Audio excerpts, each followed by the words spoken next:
Una temperatura ideale per tutte le stagioni nel rispetto dell'ambiente. È questo l'obiettivo che Casa Clima vuole realizzare nelle nostre case in collaborazione con la Confartigianato di San Donà di Piave.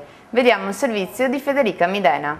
L'energia è un bene troppo prezioso per essere sprecato. Nasce a tal proposito l'associazione Network Casa Clima della provincia di Venezia. Di cosa si tratta? Si tratta di un'associazione Onlus senza scopo di lucro che nasce da un progetto di Casa Clima di portare nel territorio la formazione e l'informazione rispetto al progetto Casa Clima. Lei è il presidente e l'ideatore appunto di Casa Clima. Di cosa si tratta?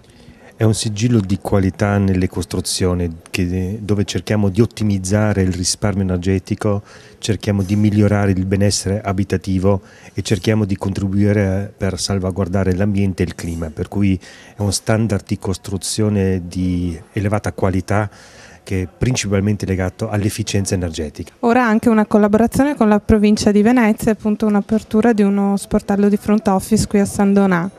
Esatto, abbiamo una rete ormai nazionale di network Casa Clima che praticamente gestiscono e portano avanti questa idea, questa visione dell'abitare sostenibile. Noi abbiamo il dovere come amministrazione pubblica di cercare di guidare in qualche modo un mercato che oggi è anche molto confuso, mettere nelle condizioni i cittadini di poter fare delle scelte oculate, delle scelte trasparenti, in linea anche con le indicazioni che stanno dando le associazioni ambientaliste e tutti i portatori di interesse che in questi anni si stanno battendo per anche un miglioramento poi del nostro ambiente, perché il riscaldamento incide anche nella qualità dell'aria e quindi ha degli effetti positivi a 360 gradi. Voi siete il primo partner ufficiale di Network Casa Clima. Come mai avete scelto di aderire a questa iniziativa? Innanzitutto è per la consapevolezza che così come stiamo andando avanti non si può andare avanti, sia in termini di consumi energetici sia in termini di prospettive di lavoro. Quindi da un'attenta analisi fatta all'interno del nostro Consiglio e della Giunta abbiamo intravisto questo percorso e proposto a alcuni architetti un gruppuscolo che si è unito e vuol dare proprio un messaggio di diversità di sviluppo rispetto a quello che abbiamo visto fino adesso.